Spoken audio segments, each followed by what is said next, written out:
Good afternoon, everyone. I'd like to begin by detailing the historic private-public partnership effort launched by the Trump administration to combat the coronavirus. As both a businessman and as president, you'll all remember then candidate Donald Trump, now President Donald Trump, being adamant about bringing manufacturing jobs back to America.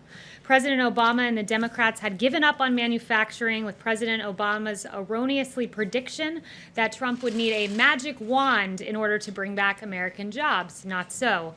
The reality is President Trump revived manufacturing in this country, and he tore up disastrous trade deals that hemorrhaged American jobs, like NAFTA and like the plan that was in work, the Trans-Pacific Partnership. Instead, he put in place better trade deals to bring back American jobs and to bring back American manufacturing. And in the battle against the invisible enemy, President Trump took action to shore up our domestic supply chains in order to deliver the necessary PPE and other medical equipment to the states. Speaker Pelosi and House Democrats are currently promoting a $3 trillion liberal wish list among a litany of Democrat priorities immaterial to the coronavirus crisis are embedded in this, and one would require the president to appoint a, quote, medical supplies response coordinator who would, quote, serve as the point of contact for the healthcare system, supply chain officials, and the states on medical supplies. I'm happy to report this individual already exists. This bill ignores reality because the medical supplies official is in existence. He's been working on this since March to deliver to date over billions and more than 1 billion, I should say, pieces of PPE to countries and hospitals across the country. Since March 29th, Rear Admiral John Plavchek, Vice Director for Logistics for the Joint Chiefs, has been on the job as the head of FEMA's Supply Chain Stabilization Task Force. This is a historic partnership with the private sector, and under the leadership of President Trump, FEMA directed the greatest mobilization of the private sector since World War II. Rear Admiral Plavchek and FEMA quickly realized the power of the private sector in addressing the coronavirus, recognizing that the 6 largest private sector medical distributors would have the ability to source, procure, manufacture, and deliver as many as 1 billion pieces of PPE in a single week. That is extraordinary volume by our private sector. And at the direction of President Trump, Rear Admiral Plavchek and FEMA were able to harness this power. Every day at 9 a.m., Rear Admiral Plavchek's team huddles with these 6 large private sector medical distributors, and together they review data compiled by Dr. Birx as well as information provided by the CDC to set priorities and ensure sufficient levels of supplies go down not just to the county level, but to the hospital level. After focusing geographically, Rear Admiral Plavchek and his team orients the data to set point-of-care distribution priorities for public hospitals, VA and DoD facilities, private hospitals, nursing homes, acute care clinics, first responders, and labs. In just 2.5 weeks, Rear Admiral Plavchek and his team were able to combine data streams, utilize supply chain visualization tools from DoD, and input data into the cloud. This system is now available to generate reports for governors showing what their state received from the federal government and commercial partners all the way down to the hospital level, as I noted. And thanks to President Trump and his administration, governors now have visibility as to where their supplies are sent and where they're received.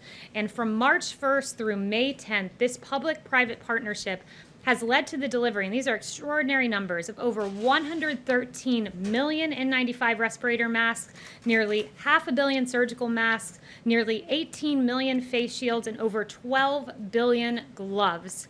That is a lot of PPE, and we thank our private sector partners for engaging in this effort with us. Also, I just wanted to note that earlier today, the president held an hour-long call with thousands of Hispanic community, business, and faith leaders across the country. He recognized the many contributions of the Hispanic community to our country and addressed important issues like how to reopen their businesses and build the greatest economy in history again. And finally, before I take questions, I just wanted to note on a separate note that I wanted to acknowledge the passing of Ravi Zacharias, a renowned Christian apologist who left this world yesterday. Our prayers are with Ravi's family during this time. He meant a lot to a lot of people around this administration. And as my father said, Billy Graham was the great evangelist, and Ravi Zacharias was the great apologist. And we are all thinking about him and holding him close to our hearts and his family today. And with that, I'll take questions. John. Kayleigh, what does the president believe is illegal about the Secretary of State of Michigan sending out absentee ballot applications, and what federal funding is he considering withholding from the state of Michigan as a result? So, I won't get into exactly what the funding considerations are. I would note that his tweets were meant to alert Secretary Mnuchin and Mr. Vogt about, head of OMB, about his concerns with trillions of dollars going to these states and his noted concerns about a lot of fraud that is potentially at play when you have mass mail-in voting. So with regard to the illegality and legality of it, that's a question for the campaign as to their voting and ballot practices. But I would just note that his tweet was meant to alert OMB. He wanted to be very careful as we send trillions of dollars to states that we keep this important point in mind and we ensure that there's fairness in our voting system and absolute accuracy. Yes, Kayleigh. But the president himself has voted just 2 months ago by a mail-in ballot. There are several Republican states that are also doing these mail-in applications for ballots. And so I'm confused. What is it that he thinks is illegal that's happening in Michigan? He doesn't really specify. So first, with regard to the president doing a mail-in vote, the president is, after all, the president, which means he's here in Washington. He's unable to cast his vote down in Florida, his state of residence. So for him, that's why he had to do a mail-in vote. But he supports mail-in voting for a reason. When you have a reason that you are unable to be present, there's right now we're very far from November 3rd.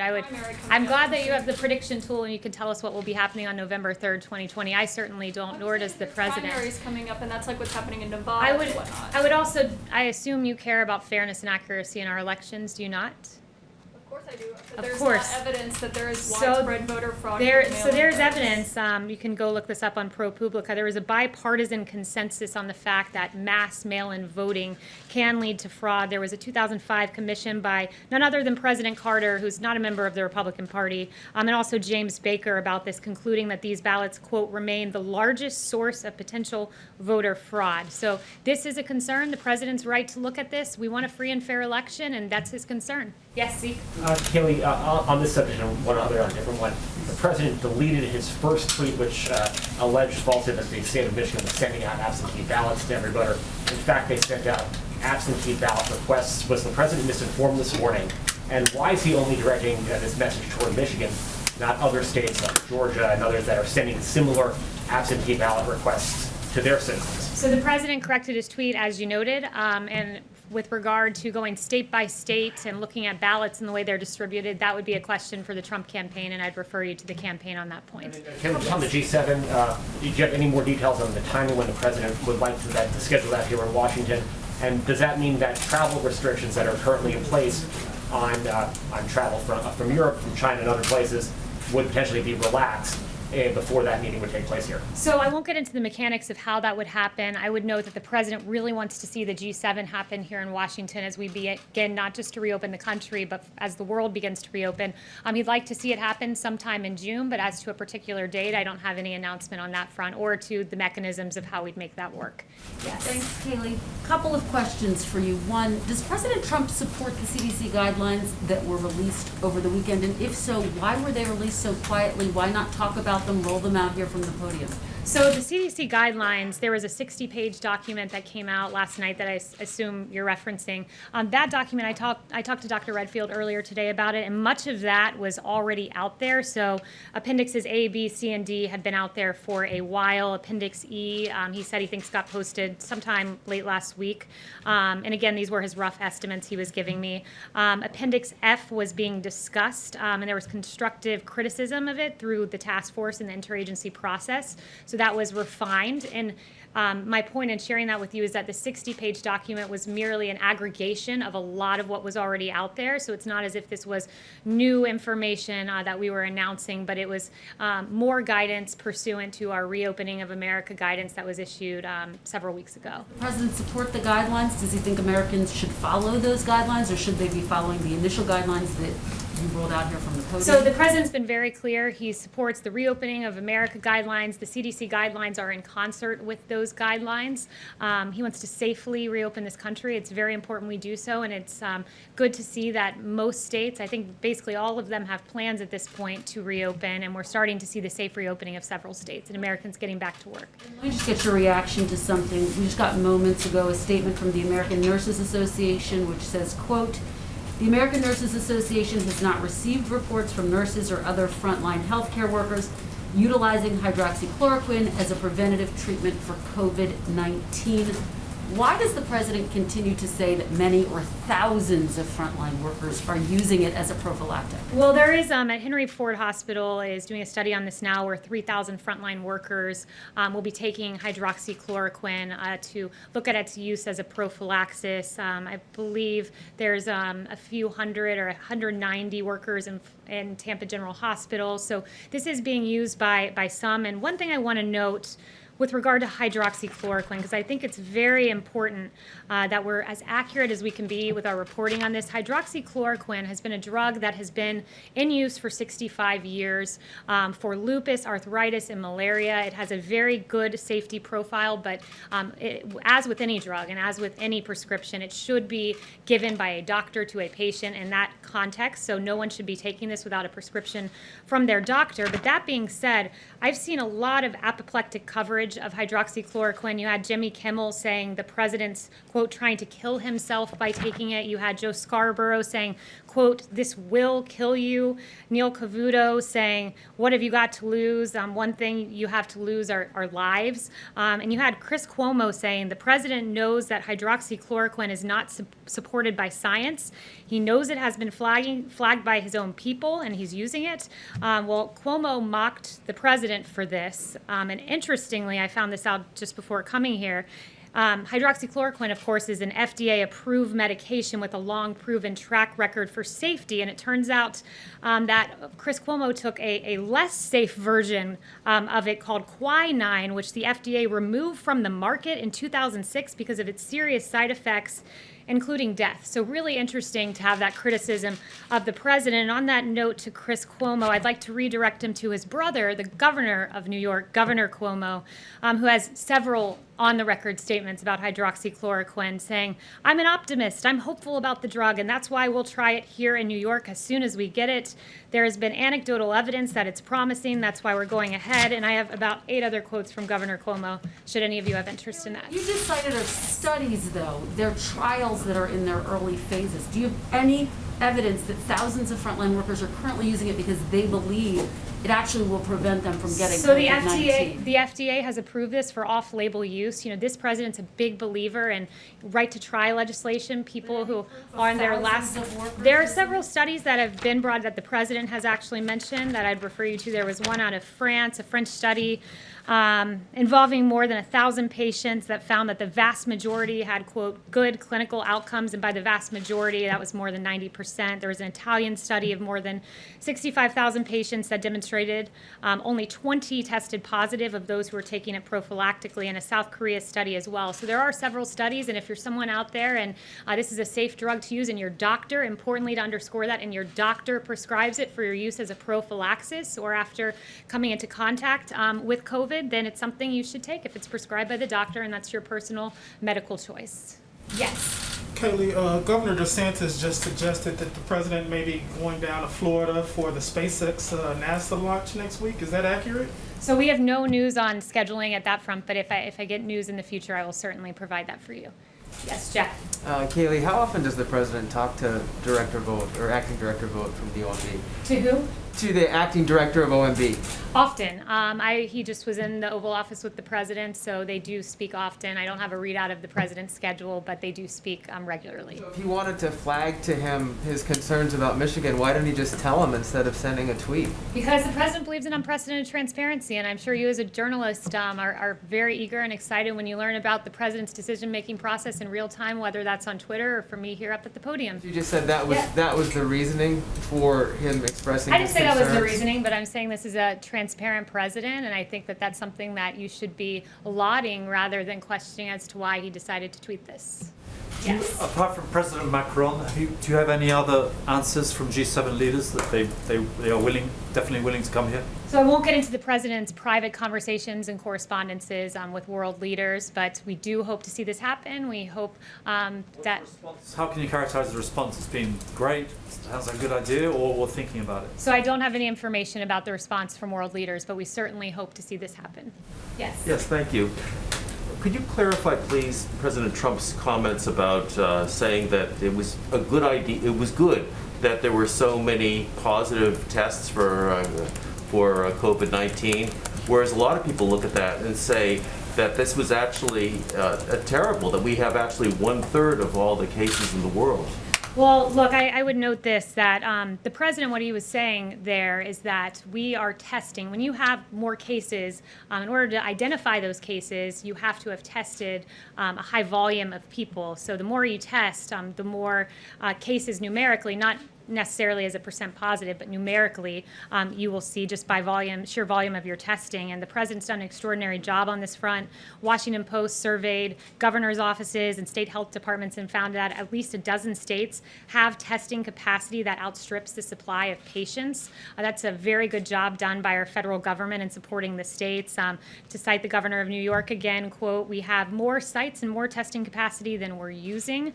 So we're testing a lot, and thus we're finding a number of cases, but as we safely reopen, we do have some encouraging numbers on that front, that we continue to see a week-over-week decline, a 15% decline in deaths in just the last week. April 1st to mid-May, 50% decline in new hospitalization and under 25,000 cases today, so we are seeing progress. Yes. Kayleigh, can you tell us what law specifically the president thinks the Secretary of State in Michigan broke by sending out the applications? And did the Secretary of State in Georgia also break that law by sending out applications for their primary? Again, I'd reference you to the campaign. These are ballot questions, and I'd reference you to the campaign on that. He's the president, That's and my you're former his employer. My spokesperson. current employer is the White House. So But, thank you. yes, but that's not a campaign question. That's the president of the United States saying that It's a campaign state question broke on the ballot law. initiatives that you have and absentee ballots. So I would refer you to the campaign on that front. And I would note to you that many of those ballots that are submitted via mail can be fraudulent. I cited to you the bipartisan study. I can read it again. Maybe you weren't paying attention when I read it the first time, so I'll read it again. President Carter, a Democrat, not a Republican, and James Baker concluded that these ballots remain the largest source of potential voter fraud. So if you cast a ballot via mail and you do so fraudulently, that would be an illegal act, and I'd point you to that. And for further, I'd point you to my former employer, which is the Trump campaign. Is the president Yes. concerned Any other about fraud in questions? Georgia? Yes, sir. Yes, thank you, Kayleigh. Two questions, if I may. Firstly, on airports. The TSA is reportedly considering setting up temperature checks at airports. Given the numbers of people who can be asymptomatic or sick without a fever, do you think that's sufficient? And why wasn't more done to have screening at airports sooner, particularly in light of the House oversight investigation that called screening from international hotspots in March limited and stagnant?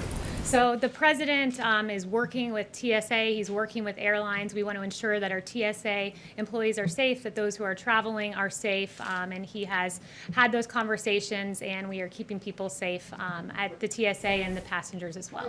Over 500 TSA employees have become sick, and 6 are dead. So again, do you think this has been enough action and soon enough? We've taken action. We're working with the TSA. We're keeping America's essential workers safe, and we are praying for all of those who have been affected by coronavirus. You know, on another front, I wanted to ask about the president's son and business partner, Eric Trump. He recently said of coronavirus that, quote, the Democrats are trying to milk this, and predicted it will, quote, magically all of a sudden go away and disappear, and everyone will be able to reopen after the election in November. Do you think Eric Trump's comments are accurate and also appropriate? I think we all hope coronavirus goes away, and I think as we continue to take the president and his family out of context, we should endeavor to quote them accuracy, and I think we should all hope that the coronavirus goes. Oh, was inaccurate? We should all hope that the coronavirus goes away. Yes. Is there a timeline for when UK and European Union citizens and visitors are allowed to come back into the United States, and will all European countries be included, or could it be a case-by-case basis? So we don't have a timeline on that just yet. I can tell you the president's preeminent concern is keeping Americans safe. His travel restrictions have saved lives, as Dr. Fauci and others have noted. So we don't have an announcement as to when we'll be rolling those back, but his priority, his number one concern is America first and the health and well-being of the nation first. Yes. Thanks, Kayleigh. A spokesman for Governor Whitmer said that she isn't planning to meet with the president and wasn't given an invitation tomorrow. I was wondering if there's a reason why that wouldn't meet Governor with Whitmer said in Michigan wasn't extended an invitation to the president's appearance in Michigan tomorrow, and I was wondering if there's a reason why he wasn't going to meet with her like other governors. I don't think there was a particular reason. It didn't come up, but while on that note, I would point to Governor Whitmer. It sounds like she's curious about an invitation, but she should be quite happy that thanks to this federal government, FEMA obligated more than $216.2 million to Michigan, $8.6 million N95 respirators, 740,018 surgical masks, 311,571 face shields. I should round these up or we'll be here all day. 760,000 gloves, 700 ventilators. The president has done quite a bit for Michigan, and her concern's an invitation, but she should be thanking the president for all the supplies that he's delivered to her state. Yes. Yes, Kayleigh, the president has made clear that he's concerned about liability issues as companies reopen now. Is the White House engaged with Republican senators about this issue, and would the president sign another bill, another COVID bill, without liability being addressed in that? So I won't lay out the president's conditions or lack thereof for any upcoming legislation. He has mentioned that it's something that needs to be looked at closely, and he is looking at closely, and he is discussing with members of the Hill about that. But he has made clear in terms of a phase 4 that he wants to be slow as we approach a phase 4 and not rush forward with spending trillions more dollars of taxpayer money. We've done a lot so far, and he'll look at doing more in the future, and liability is definitely something that he's concerned about and working on. Yes. Right back there. Oh, one more on G7. Do you think that it would be appropriate to hold a G7 summit in the U.S. while ordinary citizens are still not allowed to travel freely, for example, from Europe? Yeah, the president wants us to start reopening. Travel restrictions are something that, he wants to make sure American lives are protected before those are lifted. But that being said, I do think it's entirely appropriate, so does the president, to have a G7 here. America's reopening, the world's reopening. And what a show of strength and optimism to have all of the leaders of these countries come together at the White House and pursue business as usual and as we move forward through this pandemic. Is there anyone I haven't gotten to? I guess not. Okay, so we'll do a few more. Yeah, I had a brief answer to your question. So go ahead. Kayleigh, Susan Rice wrote an op-ed yesterday in the New York Times that said that President Trump has kowtowed to President Xi, and also has said that called his response to the coronavirus deadly, classified as a deadly mishandling. What's the White House's response to that? So you said that came from Susan Rice, was it? Okay, so first I would want to take a moment to address the president's response, because the president has had an extraordinary and early response to the coronavirus.